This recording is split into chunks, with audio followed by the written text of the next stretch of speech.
வணக்கம் நண்பர்களே.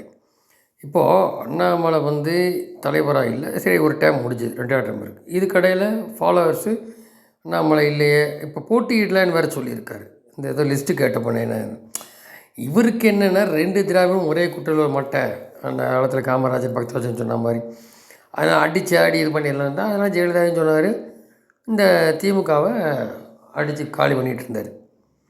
வாய் பேச திருடர் போகிறதுக்குள்ளே அங்கே லிஸ்ட்டுக்கு வந்துடும். ஒரு ஐஏஎஸ் ஐபிஎஸ் உள்ளே இருக்கிறனால என்ன பண்ண போகிற அடுத்துன்னு சொல்லி பிரச்சனை கொடுப்பாரு. வாயை கமக்கமாக மூடிடுவோம் திமுக தரப்பு. அந்தளவுக்கு அடித்தாடினேன், எவனும் பேச முடியல. அது உதத்தா டிஆர் பாலு தான் கேஸை போட்டு இப்போ ஆஜராக அண்ணாமலை ஆஜரானா சேதாப்பாட்டிக்கு வரல. டிஆர் பாலு அவர் ஒழுக்க செய்கிறாருன்னு உங்களுக்கு தெரியும். சாராயம் காய்ச்சல் அப்படி 2 போராடி நிறையா பர்சனல் இருக்குது. இவ்வளோ சாதாரண நிலையில் வந்தாங்க. இன்றைக்கி சொத்து 13 வருஷம் ஆட்சியில் மேலே இருக்கும்போது இருந்து டெல்லியில் இந்த டிஆர் பாலுன்ற மாதிரி சாதாரண டிரைவராக ஏதோ இன்றைக்கி 10,000 கோடி சொத்து. அதான் நம்மளை குறிப்பிட்டிருந்தார் இல்லையா. இந்த மாதிரி இது மாதிரியெல்லாம் இப்படித்தான் திமுக வேண்டாம் ஒன்றும் செய்ய மாட்டாங்க தெரிஞ்சுமே தமிழ் மக்கள் தேர்ந்தெடுக்கிறான். அப்போ அதாவது உனக்கு என்ன தேவை நீ தான் முடிவு எடுக்கணும்.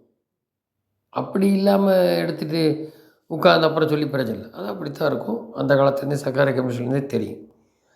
ஊழல் கட்சி தான், ரவுடி கட்சி, திருடுவோம், மக்கள் செய்ய மாட்டான்ட்டு தெரிஞ்சே தான் நீ தேர்ந்தெடுக்கிற ஒரு சில குரூப். எல்லோரும் இல்லை, ஒரு சில பாக்கெட்ஸில் அது இவர் அதுக்கேற்ற மாதிரி கூட்டணி சேர்க்காதவங்க. இப்போவும் கூட்டணி சேருமான்னு கூட்டணிக்கு 8 மாதம் இருக்குது. சரி, நீ கொஞ்சம் கொஞ்சமாக பார்த்தீங்கன்னா அந்த அரசு ஊழியரோ காவல்துறை இப்போ பாருங்க கரெக்டாக டிஎம்கேவோட அந்த காரை ஏற்றி கொண்டவனை கரெக்டாக எடுக்கிறாங்க கையில் சிசிடிவி பார்த்து. ஞானசேகரன் வழக்கில் அப்படி பண்ணலை. இன்னொரு சார் யாருன்னே சொல்ல. ஸோ இன்றைக்கி காப்பந்து அரசாக வரும். அக்டோபருக்கு அப்புறம் காப்பந்து அரசாக மாறும்போது அதிகாரிகளோ காவல்துறையோ அவங்களுடைய நிலைத்தன்மை மாறும். அரசு தெரியும், போய் சொல்லி ஒன்றும் செய்யலை. மக்களுக்கும் தெரியும். அந்த ஒரு சில பேர் விடுங்க, 1000 ரூபா வாங்குறதுக்கு திமுககாரன் தான் வச்சுக்க. ஜென்ரல் பப்ளிக் எவ்வளோன்றது வேறு. அப்புறம் ஸோ இப்படி இருக்கும்போது இவர் இந்த 2 திராவிடம் வேண்டாம். இப்போ பார்த்ததில் எடப்பாடி பெட்ரு தென் ஸ்டாலின். ஆனால் 2 திராவிடம் வேண்டாம் தான் அப்படி ஏறு கட்டி அடிச்சுட்டு இருந்தார். இவர் கூட்டு ஏன்னா இப்போ இருக்க ஆட்சி வரலைனாலும் ஏதோ 2ஆம் வருஷம் வந்துட்டு நெக்ஸ்ட் டைம் ஆட்சி வேணாம் மாதிரி தான் சொல்லியிருந்தார். அதுக்கு தான் பயிற்சி பண்ணியிருந்தார் 2 திராவிடம் வேண்டாம் கொண்டு. இப்போ வேறு வழி இல்லாமல் திமுக ஒழிக்குன்னா கூட்டணி போட்டாங்க. அதனால் இவர் தலைவர் பதவி விட்டால் யார் சொல்லியும் தலைவர் பதவி நீங்கலை. ஸோ இந்த இதில் போய் நம்ம ஏன் போய் எம்எல்ஏ ஆகி வரணும் அவங்க தயவோட அப்படிங்கிறத இவருக்கு வேறு ஒன்றும் இல்லை. ஸோ தனிச்சு காலங்கான வச்சது இப்போ மறுபடியும் திராவிடத்துக்குள்ளே நுழைஞ்சிருச்சு பாஜக. அதனால தான் வந்திருக்காரு.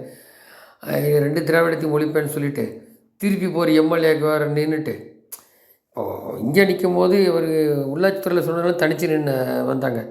பர்சன்டேஜ் எடுத்து 5%. அப்புறம் இப்போவும் தனிச்சு கூட்டணியோடு இருந்ததுன்னா கோயம்புத்தூரில் 4 லட்சம் ஓட்டு பக்கம் வாங்கினார். அண்ணாமலை பல இடத்துல டெபாசிட் போச்சு எடுக்க. அப்போ அவங்களுக்கு என்னென்னா இது மாதிரி சேர்ந்தா தான் இதாகும், இல்லாட்டி இருக்கிறதும் போயிடும், சீமானும் பாஜக பிரிச்சுருவாங்கன்ற பயம் ஏடிஎம்கே. அதுக்கு தான் ஒன்று சேர்ந்துருக்க இல்லையா. அதனாலேயா பல கட்சி வரும். ஆனால் இப்போ பாருங்கள், இப்போ பன்னீரை எடுத்து நீ பிரச்சாரம் போன்ற ஸ்டாலின், அதனால் ஒன்றும் பலன் கிடைக்க போகிறல. அதே வைகோவும் பிரேமலதா அங்கே போவாங்கன்ற 2ஆம் பட்சம் இப்போ சொல்லலான்ட்டாங்க. பிரேமலதா காரணம் காட்டி ஏடிஎம்கே ஒன்றும் பலன் இல்லை. பிரேமலதாவை வைகோ காமிக்கிற உடனே வைகோ அடுத்தாலும் போகிறாரு. ஆனால் வைகோட்டு ஒரு ஸ்பிளிட் ஆகும்போது தெரியுது மல்லை சத்யான் அதே பையனை காரணம் காட்டி தான் துரோகின்றார் இத்தனை காலம் கூட இருக்கிற பையனுக்காக. அதே தான் வைகோ இன்னைக்கு கருணாநிதி பண்ண ஸ்டாலினுக்காக. இப்படி நிறைய குழப்பம் இருக்குது. ஸோ அந்த கட்சி 4000 செதறும். இன்றைக்கி இருக்காமல் இருக்குது. நாளைக்கு கம்யூனிஸ்ட்டு திருமாவளவன் ஒரு விஜய்கிட்ட கூடி போகலாம். இன்றைக்கி யார் இல்லைன்னு சொல்லுவாங்க. இந்த சொல்லுவீங்களா, இந்த கான்ட்ராக்ட்லாம் கொடுக்காம நாளாகமோ அரசு ஊழியர் இந்த காவல்துறையில் வெளில மாறும்போது அந்த சிண்டிகேஷன் அப்படியே மாறும் டிசம்பருக்கு மேலே. ஸோ இந்த தடவை அதனால தான் இந்த திராவிட வழி இல்லாமல் இந்த திருட்டு திராவிடம் ஒழிக்கணுன்றதுனால தான் இப்போ வழி இல்லாமல் கூட்டணி போட்டிருக்கு. அது எடப்பாடி சொல்கிறார்ல, அவங்க 98 ஆட்சியில் இருக்கும் போதெல்லாம் கொள்ளடிக்கும் போது தெரியலையா பாஜக, நாங்கள் கூட்டணி வச்சா தான் தெரியுதா கேட்குறாருல. அதான் ரெட்டை நிலப்பாடு பண்ணுவானு திமுக.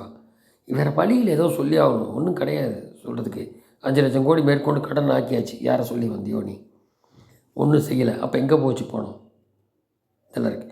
அப்போது இது ஒரு புள்ளியில் நெக்ஸ்ட்டு டைம் அது ஒரு எதிர்கட்சியாக அதுலேருந்து லீட் எடுத்து தனித்து களம் இருக்கணும். பாஜக. இப்போ இதில் வந்து ஒரு பெரிய கட்சின்னு அநேகமாக அது வந்து அந்த விஜய் விட்டால் தான் இதில் ஒருவேளை கம்யூனிஸ்ட்டு திருமாவளவன் அங்கே போவாங்கன்னா, ஒருவேளை சீமான் இப்போ இல்லைனாலும், ஏன்னா இதைத்தான் வந்து விஜயகாந்த் சொல்லிட்டு இருந்தார் 2020 நான் யாரோடையுமே சேர மாட்டோம் 2 கட்சியோட.